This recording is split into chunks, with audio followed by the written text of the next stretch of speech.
കൊച്ചിയുടെ ഹൃദയഭാഗത്ത് MG university അഫിലിയേഷനോട് പ്രവർത്തിക്കുന്ന മുണ്ടംവേലി MES കോളേജിൽ പുതിയ അധ്യയന വർഷത്തേക്കുള്ള UG ഓണേഴ്സ് പ്രവേശനം ആരംഭിച്ചിരിക്കുന്നു. BCom finance and taxation, BCom logistic management, BBA, BCA, BA English തുടങ്ങിയ കോഴ്സുകളിലേക്ക് യാതൊരുവിധ ഡൊണേഷനും ഇല്ലാതെ നിങ്ങൾക്ക് ഇപ്പോൾ അഡ്മിഷൻ നേടാം. +2-ന് മികച്ച മാർക്കുള്ളവർക്കും കലാകായിക രംഗങ്ങളിൽ മികവ് തെളിയിച്ചവർക്കും സ്കോളർഷിപ്പുകൾ ലഭ്യമാകുന്നതിനോടൊപ്പം വിദ്യാർത്ഥികളുടെ തൊഴിൽ സാധ്യത വർദ്ധിപ്പിക്കുന്നതിനായി AI, digital marketing, web designing തുടങ്ങിയ സ്കിൽ ഡെവലപ്മെന്റ് കോഴ്സുകളും ഞങ്ങൾ നൽകുന്നു.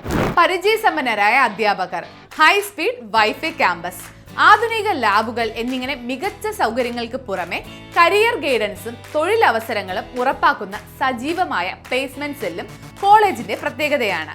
കൂടാതെ വിദ്യാർത്ഥികൾക്കായി മികച്ച ഹോസ്റ്റൽ സൗകര്യവും കൊച്ചിയുടെ പ്രധാന ഭാഗങ്ങളിലേക്ക് കോളേജ് ബസ്സും ഒരുക്കിയിട്ടുണ്ട്.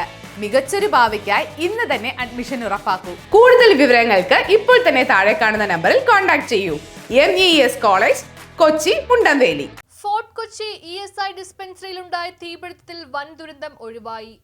ഫോർട്ട് കൊച്ചി ESI ഡിസ്പെൻസറിയിലുണ്ടായ വൻ തീപിടുത്തം പ്രദേശത്ത് വലിയ പരിഭ്രാന്തിയാണ് സൃഷ്ടിച്ചിരിക്കുന്നത്. ശനിയാഴ്ച രാത്രി 10 മണിയോടെയായിരുന്നു തീപിടുത്തമുണ്ടായത്. എന്നാൽ 10:30 മണിയോടെയാണ് അഗ്നിരക്ഷാസേനയ്ക്ക് വിവരം ലഭിക്കുന്നത്. നാട്ടുകാരാണ് അഗ്നിരക്ഷാസേനയെ വിവരം അറിയിക്കുന്നത്. ഇവർ എത്തുമ്പോഴേക്കും തീ വ്യാപിച്ചിരുന്നു. ഡിസ്പെൻസറിക്ക് പുറമെ സബ് സ്റ്റോറും ഈ കെട്ടിടത്തിൽ തന്നെയാണ് പ്രവർത്തിക്കുന്നത്. ഇതിൽ മരുന്നുകൾ സൂക്ഷിക്കുന്ന സബ് സ്റ്റോറിലാണ് ആദ്യം തീ പിടിച്ചത്. ഇതാണ് തീ പടരാൻ ഇടയാക്കിയത്. ആദ്യം മട്ടാഞ്ചേരിയിൽ നിന്നുള്ള അഗ്നിരക്ഷാസേനയുടെ 2 യൂണിറ്റാണ് രക്ഷാപ്രവർത്തനത്തിന് എത്തിയത്. എന്നാൽ തീ നിയന്ത്രണ വിധേയമാക്കാൻ കഴിയാത്ത സാഹചര്യത്തിൽ ഗാന്ധിനഗർ, തൃപ്പൂണിത്തുറ, കളമശ്ശേരി, അരൂർ, INS ബണ്ടുരുത്തി, INS ദ്രോണാചാര്യ എന്നിവിടങ്ങളിൽ നിന്ന് 6 യൂണിറ്റ് കൂടി എത്തിയാണ് തീ നിയന്ത്രണത്തിലാക്കിയത്. 10:30-ക്ക് ആരംഭിച്ച രക്ഷാപ്രവർത്തനം 2:30 മണിവരെ നീണ്ടു. തീ ഉയരുന്നതായി വീണ്ടും വിളി വന്നതിനെ തുടർന്ന് 3 മണിയോടെ 1 യൂണിറ്റ് വീണ്ടും അപകട സ്ഥലത്തെത്തി. മരുന്നുകളായതിനാൽ തീ വീണ്ടും പടരുന്ന സാഹചര്യം ഉടലെടുത്തോടെ രാവിലെ വീണ്ടും അഗ്നിരക്ഷാസേനയെ എത്തി. കത്തിയമർന്ന മരുന്നുകൾ JCB ഉപയോഗിച്ച് ഇളക്കിയാണ് തീ പൂർണ്ണമായും അണച്ചത്. അഗ്നിരക്ഷാസേനയുടെ ഇടപെടൽ മൂലം പല ഉപകരണങ്ങളും നശിയാതെ സംരക്ഷിക്കാൻ കഴിഞ്ഞു. ജില്ലാ fire officer K. Harikumar, station ഓഫീസർമാരായ PV പ്രേംനാഥ്, പ്രവീൺ, ഓഫീസർമാരായ CP ബൈജു, ഷാനവാസ് എന്നിവരുടെ നേതൃത്വത്തിലായിരുന്നു രക്ഷാപ്രവർത്തനം.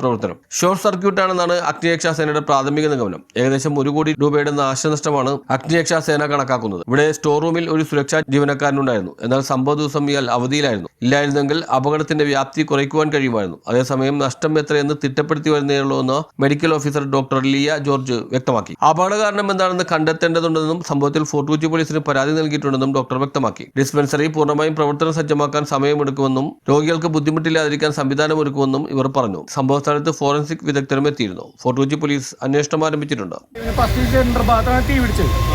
തീ പിടിച്ച് കണ്ടിട്ട് നമ്മളെ സുഹൃത്ത് പറഞ്ഞ് നേവിയിലാന്ന് പറഞ്ഞു. ഞാൻ പറഞ്ഞു നേവിയിലല്ല DS-നകത്താണ്ടെന്ന് പറഞ്ഞു. ഇല്ലട നേവിയിലാന്ന് പറഞ്ഞു.